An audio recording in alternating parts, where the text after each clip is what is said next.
श्रीमात्रे नमः मित्रों, स्वागत है आपका एस्ट्रोराज के यूट्यूब चैनल में, जहां पर हम आपको छोटे छोटे उपाय जो उसकी पूर्ण विधि है वो बताते हैं। आज हमारे साथ सिमरन जी हैं, जो यह प्रश्न लेकर आई हैं कि गुरुजी, जैसे 22 तारीख से चारधाम की यात्रा प्रारंभ हो गई है और चारधाम की यात्रा प्रारंभ होने के बावजूद बहुत से लोग ऐसे हैं जो एक अनहोनी में निकल जाते हैं। जैसे भी केदारनाथ यात्रा में अभी एक अनहोनी हुई है, नाम तो नहीं लूंगा क्योंकि उन लोगों का जो है वो मोरल डाउन हो जाता है, उन लोगों का कॉन्फिडेंस डाउन हो जाता है जो व्यक्ति इतनी दूर दूर से यात्राएं करते हैं। तो ये पूछना चाहती है कि ऐसी अनहोनी ना उनके साथ हो और उन व्यक्ति की निर्विघ्नता पूर्वक उनकी यात्रा पूर्ण हो जाए, उन्हें पूरे पुण्य के फल की प्राप्ति हो, ऐसी चारधाम यात्रा का पूर्ण फल उन्हें प्राप्त हो, पूरी यात्रा का फल प्राप्त हो, ऐसे हमें क्या चीजें करनी चाहिए। जी सिमरन जी, आपके यही प्रश्न है। हाँ जी। जी, तो पहला प्रश्न आप क्या करना चाहते हैं, क्या पूछना चाहते हैं? यही कि हमें ऐसा क्या करना चाहिए जो हमारी यात्रा बहुत अच्छे से जाए और हमें कोई परेशानी भी ना आए। जैसे कि चारधाम यात्रा प्रारंभ हो गई है तो सबसे पहले हम घोष करेंगे जय बद्री, जय केदार और जय उत्तराखंड। जी हाँ, इससे हम प्रारंभ करते हैं। और सबसे पहली बात यह है कि जो व्यक्ति यात्रा कर रहा है, यात्रा करने से पहले वो यह चाहता है कि उसकी यात्रा जो है वो निर्विघ्नता पूर्वक पूर्ण हो और उसके साथ कोई अनहोनी ना हो। सबसे पहले तो आपको, जितने भी लोग आपके साथ जा रहे हैं, गाड़ी में जा रहे हैं, ट्रेन में जा रहे हैं, किसी भी प्रकार से आप यात्राएं कर रहे हैं, तो उस स्थिति में आपको जो है एक मुट्ठी उड़द ले लेने हैं और वह उड़द एक मुट्ठी लेकर अपने ऊपर से जो है क्लॉकवाइज आप 7 बार घुमा लीजिए। घुमाने के बाद वह एक मुट्ठी उड़द जो है उत्तर दिशा की तरफ ऐसे फेंकिए कि जमीन से लग के जाए। इसके बाद आपकी कोई अनहोनी नहीं होगी यात्रा में, आपकी यात्रा निर्विघ्नता पूर्वक पूर्ण हो जाएगी और आपको इस प्रकार की कोई प्रॉब्लम भविष्य में नहीं आएगी। जी, दूसरा प्रश्न ये है कि आपको पुण्य की प्राप्ति हो। सबसे पहले तो आप यह ध्यान रखें कि कोई पाप वहां जाने से पहले ना हो, आपकी यात्रा के दौरान ना हो, यात्रा के समय में ना हो, ना यात्रा के बाद हो। सबसे पहले तो जब आप घर से निकलते हैं तो हाथ में थोड़ा सा जल ले लीजिए और बोल दीजिए, मेरा यह नाम है, आज यह तिथि है और मैं यह अमुक यात्रा करने के लिए जा रहा हूँ। और हे भगवती, या जो भी आपके इष्ट देव हैं, जैसे हनुमान जी हैं, भगवान कृष्ण हैं, या फिर विष्णु जी हैं, शिव जी हैं, जो भी आपके इष्ट हैं, तो उन इष्ट देव का ध्यान रख करके आप वह जल छोड़ दीजिए।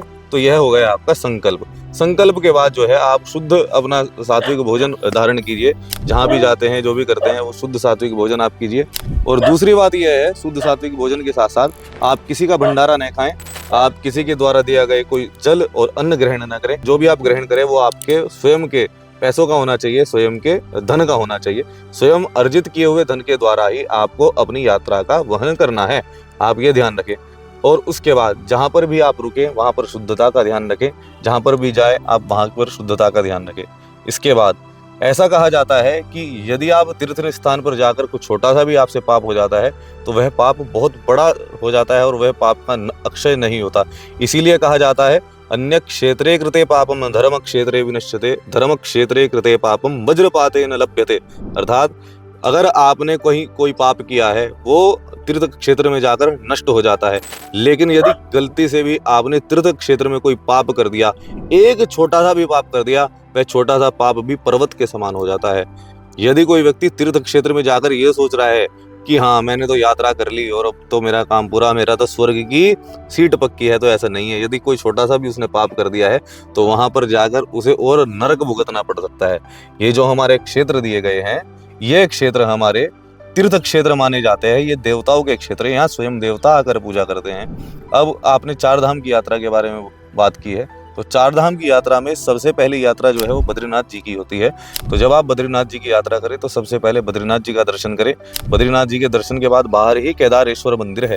केदारेश्वर मंदिर के दर्शन मात्र से ही आपको केदारनाथ के जो दर्शन का फल प्राप्त हो जाता है। और वहीं पर घंटाकर्ण जी भगवान है। घंटाकर्ण जी भगवान की जब आप पूजा करेंगे तो आपको ऐसा आत्मबल प्राप्त होगा, आपके जितने भी शत्रु हैं वो सभी नष्ट हो जाएंगे। और बाबा जो बद्रीनाथ जी है, बद्री विशाल जी है, उनकी भी आपके ऊपर विशेष कृपा होगी। वहीं पर माँ अन्नपूर्णा जी है, अन्नपूर्णा के दर्शन कीजिए, माँ लक्ष्मी के दर्शन कीजिए, हनुमान जी के वहां पर आपको दर्शन कीजिए। और वहीं हमारे गुरु जी गुरुदेव विद्यमान रहते हैं, स्वरूपानंद सरस्वती जी की भी वहां पर आपको मूर्ति मिलेगी। और आदि गुरु शंकराचार्य ने जिन्होंने वहां पर उस मंदिर की मठ की स्थापना की है वो भी, और तोटकाचार्य जी भी जिनकी वहां पर गुफा विद्यमान है। आप उन्हीं सबको प्रणाम करने के बाद जाइए आप मणिबद्रिकापुरी, अर्थात जिसे माना गांव कहा जाता है। कहते हैं जो व्यक्ति माना गांव में एक बार चला जाता है उसके जीवन में कभी भी दरिद्रता नहीं आती, वह कभी गरीब नहीं रहता, उसकी 11 पीढ़ी जो है वो तर जाती है, 11 पीढ़ी तक उसकी अमीर हो जाती है, ऐसा माना जाता है। ये मणिबद्रिकापुरी का प्रभाव बताया जाता है। इसके बाद यहाँ पर ही सरस्वती नदी का उद्गम है। कहा जाता है जब वेद व्यास जी ने महाभारत निर्माण करना था, तो महाभारत इतनी बड़ी थी कि वो स्वयं उसका निर्माण नहीं कर पा रहे थे। तब उन्होंने गणेश जी का आह्वान किया और कहा कि गणेश जी जो है आप मेरी ये महाभारत का निर्माण कीजिए, अर्थात महाभारत लिखिए। तो आप देखेंगे कि वहीं पर जो सरस्वती नदी है वो वहीं पर नीचे की तरफ बहना प्रारंभ हो गई। उसकी आवाज वहां के बाद नहीं आती। मणिबद्रिकापुरी के बाद आपको सरस्वती नदी की कोई भी आवाज नहीं आएगी। यह तो हमने आपको बद्रीनाथ जी का बताया है। अब आपको केदारनाथ जी का बताते हैं।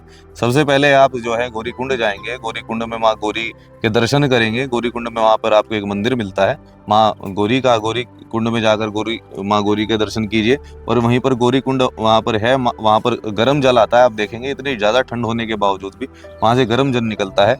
तो आप गर्म जल में स्नान करने के बाद अपनी यात्रा को जो है वहां से प्रारंभ करेंगे। यदि आप बिल्कुल स्वस्थ व्यक्ति हैं तो एक दिन में आप जो है या 7 या 8 घंटे में केदारनाथ तक पहुंच जाएंगे। और स्वस्थ नहीं भी हैं तो 12 घंटे तो आपको लग ही सकते हैं। 12 घंटे के पैदल मार्ग के बाद जो है आप केदारनाथ जी पहुंचेंगे। केदारनाथ जी में पहुंचने से पहले आपको जो है मंदाकिनी नदी मिलेगी। मंदाकिनी नदी में स्नान आदि से पवित्र होकर जो है माँ गंगा के सानिध्य प्राप्त करके, पवित्रता धारण करके आप जो है केदारनाथ जी जाइए, वहाँ दर्शन कीजिए, भगवान के शिवलिंग पर जल चढ़ाइए। और कहते हैं कि वहाँ भगवान की पीठ है, वो बड़ी कहानी आपको बाद में बताएंगे। वहाँ पर घी का लेप करना बताया गया है। आप कुछ और करें या ना करें, थोड़ा सा शुद्ध देसी घी लीजिए और भगवान की शिवलिंग पर लगाइए। पंच केदारों में से जो केदारनाथ है, जो आदि केदार है, आदि केदार में भगवान शंकर की पीठ मानी जाती है। उसकी कहानी भविष्य में आपको बताएंगे। तो वहां पर आप सिर्फ मात्र घृत का लेपन कीजिए, आपको पूरे पुण्यों का फल प्राप्त हो जाएगा। वहीं से पहले आपको जो है कुबेर जी का मंदिर मिलता है, कुबेर जी का आप दर्शन कीजिए।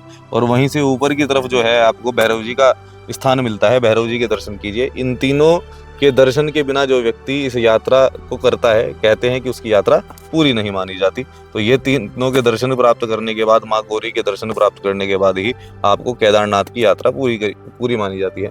यदि आपने सोचा है कि पंच केदार की यात्रा करनी है तो पंच केदार भी आपको भविष्य में बताएंगे, जैसे मद महेश्वर, रुद्रनाथ और केदारनाथ इसमें आते हैं, पशुपतिनाथ इसमें आते हैं।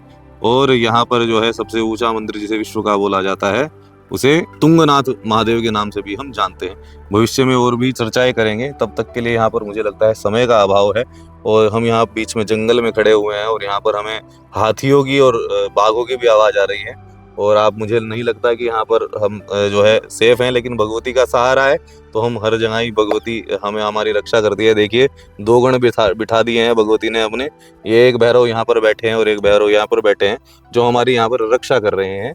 तो भविष्य में जो है फिर इस बात पर चर्चा करेंगे। तब तक के लिए श्रीमात्रे नमः। आप भी इस चैनल के माध्यम से हमारे साथ जुड़े रहिए और देखते रहिए आगे की अपडेट्स। श्रीमात्रे नमः।